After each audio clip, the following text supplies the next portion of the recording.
প্রিয় শিক্ষার্থী, আসসালামু আলাইকুম ওয়া রাহমাতুল্লাহি ওয়া বারাকাতুহু। তোমাদেরকে আজকে শেখাচ্ছি আমি ইফ এর নিয়মটি। ইফ ইফ অর্থ হচ্ছে যদি। এর কিন্তু তিনটা গঠন তোমরা জানো, তিনটা গঠন, অর্থাৎ টেন্সের সাথে তিনটা গঠন এখানে আমরা খেয়াল করব। আমি একটু বলেই নিই তোমাদের। ইফ এর সাথে যদি প্রেজেন্ট টেন্স হয় তাহলে প্রেজেন্ট কন্ডিশনাল দিতে হবে। প্রেজেন্ট কন্ডিশনাল অর্থাৎ উইল অথবা ক্যান, মে, এরকম। ইফ এর পরে যদি পাস্ট টেন্স হয়, ইফ এর সাথে পাস্ট টেন্স হলে তোমাকে দিতে হবে ওপাশে গিয়ে পাস্ট কন্ডিশনাল, অর্থাৎ কুড, মাইট, শুড, উড, এইভাবে করে নিয়ে আসতে হবে। পরবর্তীতে থার্ড সেন্টেন্সটা হচ্ছে যে ইফ এর সাথে যদি পাস্ট পারফেক্ট টেন্স আসে তাহলে তোমাকে নিয়ে আসতে হবে পাস্ট পারফেক্ট কন্ডিশনাল, অর্থাৎ would have, should have, might have, could have. এগুলোর সাথে আবার ভি3 ভার্বটির পাস্ট পার্টিসিপেল ফর্ম দিতে হবে। সেই সেন্সটি আজকে তোমরা আমার কাছ থেকে শিখবে। দেখো, আমি বাংলা লিখবো না, শুধু বলবো, তোমরা এটা খেয়াল রাখো। যদি তুমি আসো তাহলে আমি যাব। যদি তুমি আসো, ইফ ইউ কাম, কমা দিতে হবে অবশ্যই, এটা ডিভাইডেবল ক্লজ, এটা কমা দিতে হবে। If you come I will go. যদি তুমি আসো তাহলে আমি যাব। ইফ এর সাথে এটা যখন প্রেজেন্ট টেন্স আসে, কাম, এই কারণে উইল গো দিয়েছে। যদি এভাবে আরেকটা সেন্টেন্স বলি পাস্ট টেন্স দিয়ে, if you came. If you came, যদি তুমি আসতে, আই উড গো, আমি যেতাম। অর্থটা হচ্ছে এখানে কাম রয়েছে, এখানে দিয়েছে কেম। ইফ ইউ কেম, যদি তুমি আসতে তাহলে আমি যেতাম। এই উড মানে হচ্ছে যেতাম, উড গো মানে যেতাম।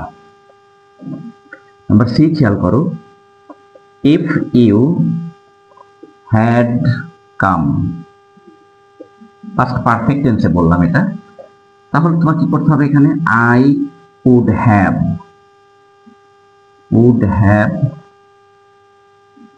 গন, GONE, অর্থাৎ এই হ্যাবের পরে তোমাকে ভি3 দিতে হচ্ছে। হ্যাবের পরে ভি3, উইলের পরে গো, উড এর পরে গো, কিন্তু হ্যাভ, উড হ্যাভ এর পরে গন দিতে হবে। তিনটে সেন্টেন্সেরই অর্থ খেয়াল করো। যদি তুমি আসো তাহলে আমি যাব, এটা প্রেজেন্ট কন্ডিশনাল, এটা ফার্স্ট কন্ডিশনালে সেট করেছো, কারণ প্রেজেন্ট টেন্সের সাথে ফার্স্ট কন্ডিশনালের সম্পর্ক। সেকেন্ডলি, যদি তুমি আসতে, কেম, কেম পাস্ট টেন্স, কেম, যদি তুমি আসতে, আই উড গো, আমি যেতাম। আর ইফ ইউ হ্যাড কাম, এটা অর্থ পাস্ট কন্ডিশনালের মতো, এই সেন্টেন্সের মতো।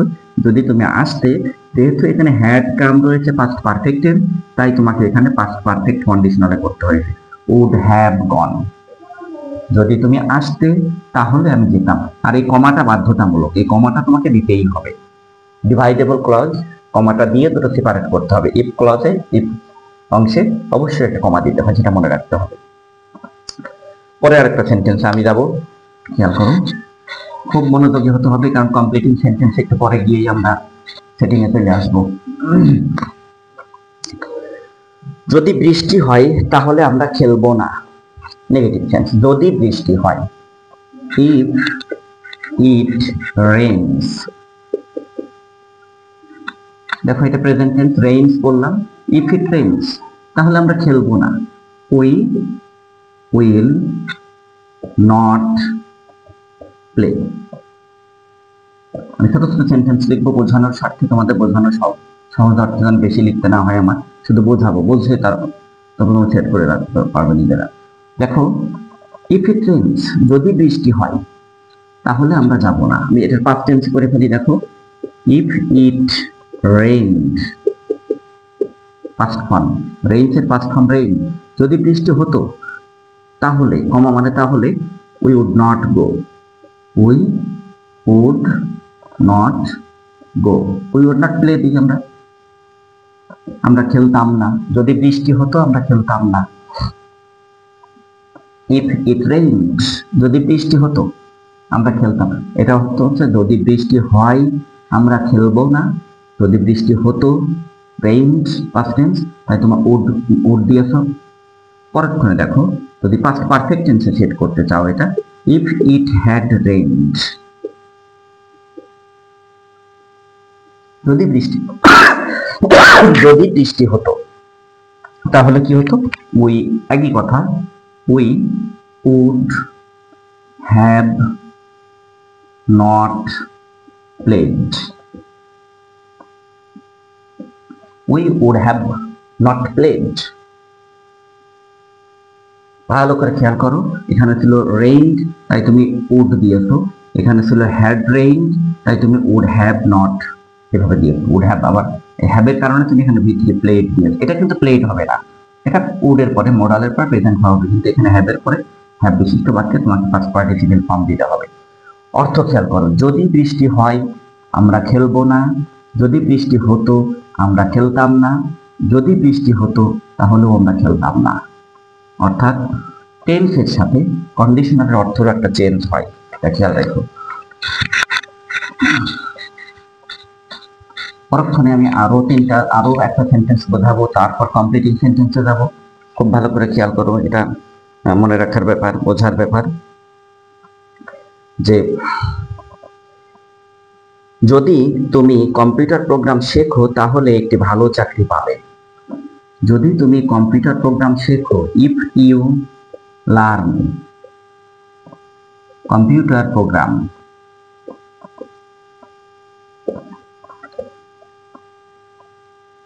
If you learn computer programs, যদি তুমি কম্পিউটার প্রোগ্রাম শেখো, তাহলে কি হবে? কমা দিয়ে বলবো, তাহলে you will get a good job and better salary. দেখো পুরো ফিগারটা হয়েছে যে if you learn computer programs, যদি তুমি কম্পিউটার প্রোগ্রাম শেখো তাহলে কি হবে? তুমি একটা ভালো চাকরি পাবে। অর্থাৎ এই যে লার্ন প্রেজেন্ট টেন্স, তাই তুমি দিয়েছো উইল গেট। যদি তুমি এটা পাস্ট টেন্স করতে চাও, পাস্ট টেন্স কিভাবে? If you learned, past form, if you learned computer program, তাহলে কি হতো? If you learned computer program, তাহলে তোমার ওখানে আসতে হবে যে you would get a good job. If you learned computer program, যদি তুমি কম্পিউটার প্রোগ্রাম শিখতে, you would get a good job, তাহলে তুমি ভালো চাকরি পেতে। অর্থাৎ এখানে লার্ন, তাই ওখানে উইল গেট, এখানে লার্নড পাস্ট টেন্স, তাই এখানে উড গেট। একইভাবে পাস্ট পারফেক্ট টেন্সে যদি তুমি এটাকে ফেলতে চাও, if you had learned computer program, if you had learned computer program, comma, তারপরে দিতে হবে তোমার পাস্ট পারফেক্ট কন্ডিশনালে would have, you would have got, get got got, past participle form দিতে হবে হ্যাভের পরে, you would have got a good job. খুব ভালো করে খেয়াল করো, কারণ এখনই আমি কমপ্লিটিং সেন্টেন্স চলে আসবো। এখানে হ্যাড লার্নড, তাই তোমার এখানে উড হ্যাভ গট দিতে হবে। তিনটে সেন্টেন্স খেয়াল করো, প্রেজেন্ট টেন্সের সাথে প্রেজেন্ট কন্ডিশনাল দিয়েছো, পাস্ট টেন্স লার্নড এর সাথে দিয়েছো উড গেট, অর্থাৎ পাস্ট কন্ডিশনাল, এখানে পাস্ট পারফেক্ট কন্ডিশনাল দিয়েছো, পাস্ট পারফেক্ট টেন্স সেট করেছো।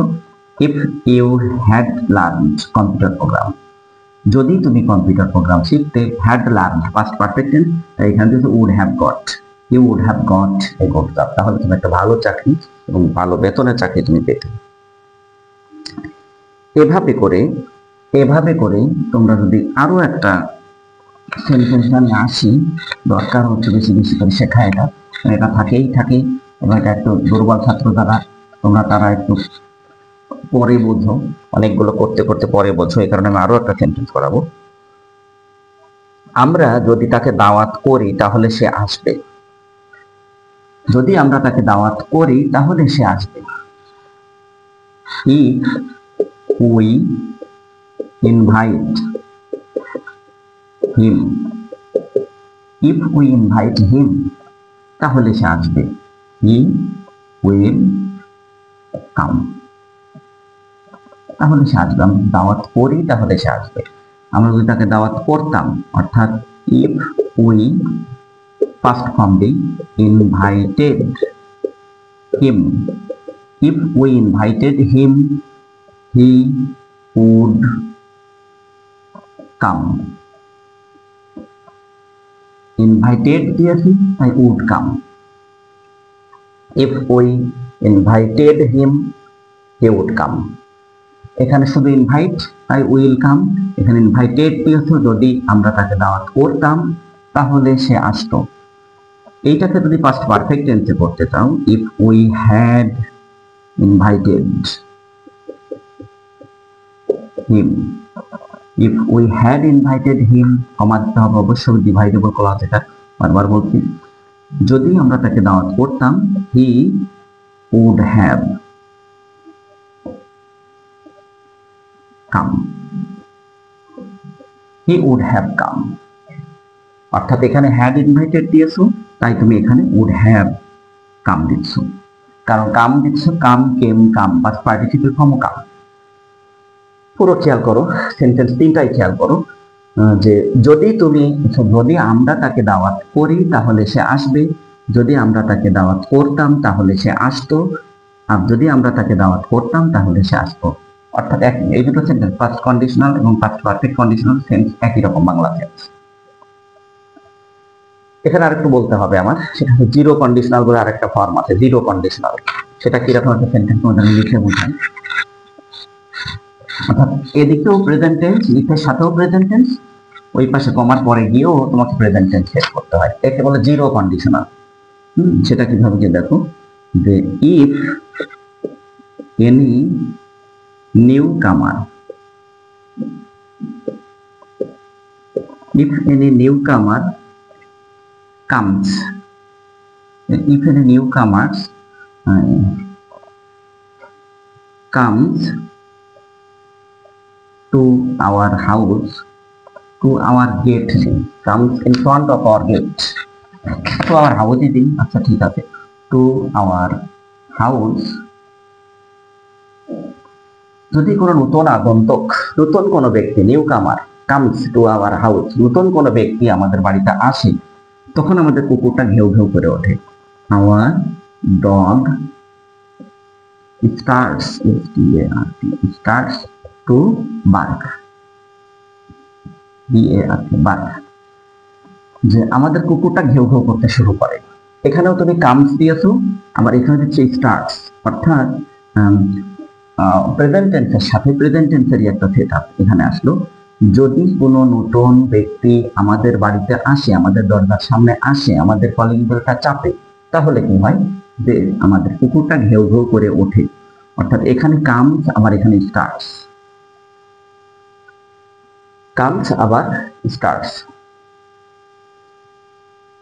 ইফ এনি নিউ কামার কামস টু আওয়ার হাউস, যদি কোনো নতুন ব্যক্তি আমাদের বাড়িতে আসে তাহলে আমাদের কুকুরটা ঘেউ ঘেউ করে ওঠে। আরো একটা দিই আমি এখানে এইভাবে করে, if anybody process, if anybody presses our calling bell,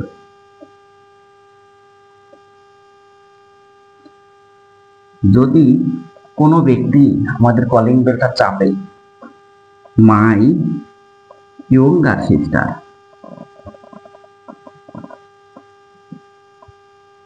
my younger sister rushes, R-U-S-H-E-S, rushes to the gate, to the gate।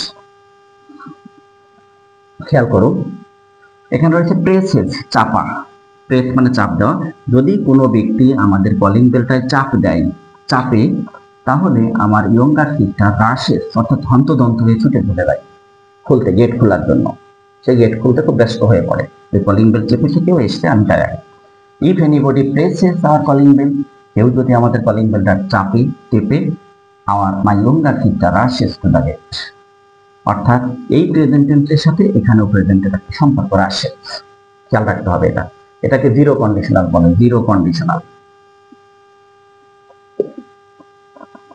Zero conditional বলে। অর্থাৎ এদিকেও প্রেজেন্ট টেন্স, ওপাশেও প্রেজেন্ট টেন্স, ইফ এর সাথেও প্রেজেন্ট টেন্স, ওদিকে এসেও প্রেজেন্ট টেন্স, একে zero conditional বলে। তো খেয়াল রাখো, আমি তোমাদের ইফ এর নিয়মের 4টি অংশ শেখালাম: zero conditional, present conditional, past conditional এবং পাস্ট পারফেক্ট কন্ডিশনাল। এভাবে তো সেন্টেন্স হুবহু আসবে না তোমাদের, তোমাদের কমপ্লিটিং সেন্টেন্সে যেটা থাকবে সেটা একটু খেয়াল করো। সাইকোলজিক্যাল সাইড টেস্ট করার জন্য এটা দেওয়া থাকে। দেখি ছাত্ররা কিভাবে সাবজেক্ট নির্ধারণ করতে পারে কিনা কমপ্লিটিং সেন্টেন্স, যেটা পরীক্ষায় আসবে। কমপ্লিটিং সেন্টেন্স খেয়াল করো। If we had a private car, if we had a private car, এভাবে ডট ডট ডট এখানে। If we had a private car, যদি আমাদের একটি প্রাইভেট কার থাকতো, এখানে হ্যাড এর পাস্ট ফর্ম কিন্তু এটা হ্যাড, এই হ্যাডটা আসছে হ্যাভ থেকে, তার মানে এটা কিন্তু পাস্ট টেন্স, এটা কিন্তু সাহায্যকারী ভার্ব না, মনে হয় না এটা পাস্ট পারফেক্ট টেন্স না, এটা past indefinite tense. If we had a private car, যদি আমাদের একটা প্রাইভেট কার থাকতো তাহলে আমরা অনেক জায়গা ঘুরে বেড়াতে পারতাম, তাহলে সাবজেক্ট হবে এখানে, সাবজেক্ট দিয়ে শুরু করতে হবে ক্লাসটা, যেহেতু উই আছে। যদি আমাদের থাকতো তাহলে আমরা ঘুরতে পারতাম, আমাদের থাকতো তোমরা ঘুরতে পারতে না, সেন্স ঠিক করতে হবে, সাবজেক্ট ঠিক করতে হবে। যদি আমাদের একটি প্রাইভেট কার থাকতো তাহলে এখানে উই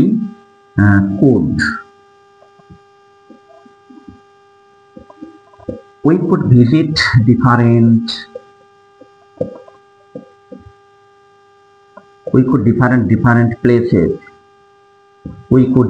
different places, আমরা অনেক জায়গা ঘুরে বেড়াতে পারতাম।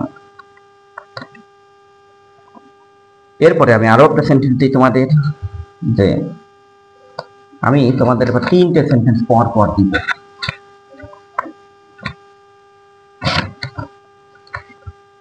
If you study properly, if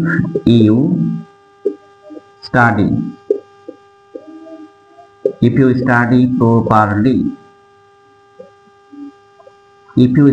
properly, এটার পাস্ট টেন্স দিয়ে দিই একটা, if you studied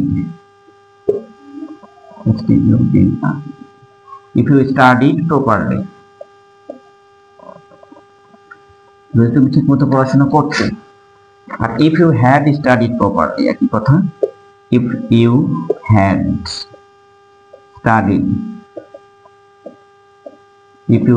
studied properly,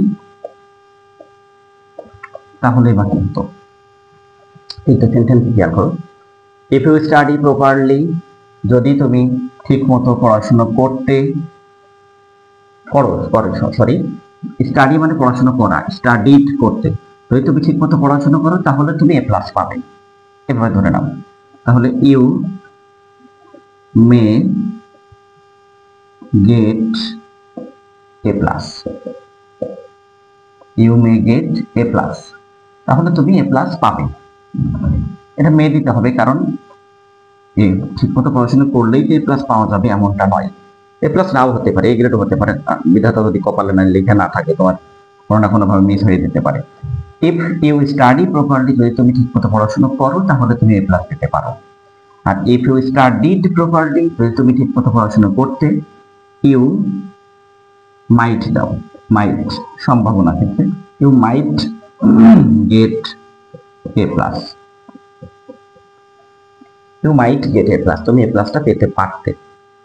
পরের সেন্টেন্সটা, if you had studied properly, যদি তুমি হ্যাড স্টাডিড পাস্ট পারফেক্ট টেন্সে আছে, তার মানে ওপাশে তোমার ইউ মাইট হ্যাভ দাও, ইউ মাইট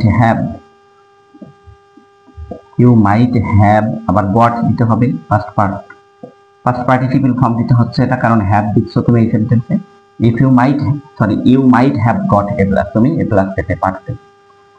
ইফ এর সাথে কন্ডিশনাল সেট করে, অর্থাৎ ইফ এর সাথে প্রেজেন্ট টেন্স হলে প্রেজেন্ট কন্ডিশনাল সেট করতে হবে, ইফ এর সাথে পাস্ট টেন্স হচ্ছে বলে তুমি পাস্ট কন্ডিশনাল সেট করে কমপ্লিটিং সেন্টেন্স কমপ্লিট করলা। If you had studied properly, যদি তুমি ঠিক মতো পড়াশোনা করতে তাহলে ইউ মাইট হ্যাভ গট। একটা হচ্ছে মে গেট, মাইট গেট, আর হচ্ছে মাইট হ্যাভ গট। এই তিনটাই কিন্তু আমাদের লক্ষণীয় বিষয় ছাত্ররা, এই তিনটাই লক্ষণীয় বিষয়। তো ইফ এর সাথে যে present tense, past tense, past perfect টেন্সের সাথে যথাক্রমে ওই তিনটা সম্পর্ক, এটা খুব ভালো করে খেয়াল করতে হবে। আসবেই আসবে পরীক্ষায়, এটা কমপ্লিটিং সেন্টেন্স এটা থাকবেই থাকবে। তো ঠিক আছে, কমপ্লিটিং সেন্টেন্স ইফের নিয়মটা আজকে আমাদের এই পর্যন্তই থাকবে। আগামী দিন তোমাদের সাথে অন্য আর একটা ক্লাস নিয়ে হাজির হবো ইনশাল্লাহ। তোমরা সে পর্যন্ত সকলে সুস্থ থাকো, ভালো থাকো, খুদা হাফেজ।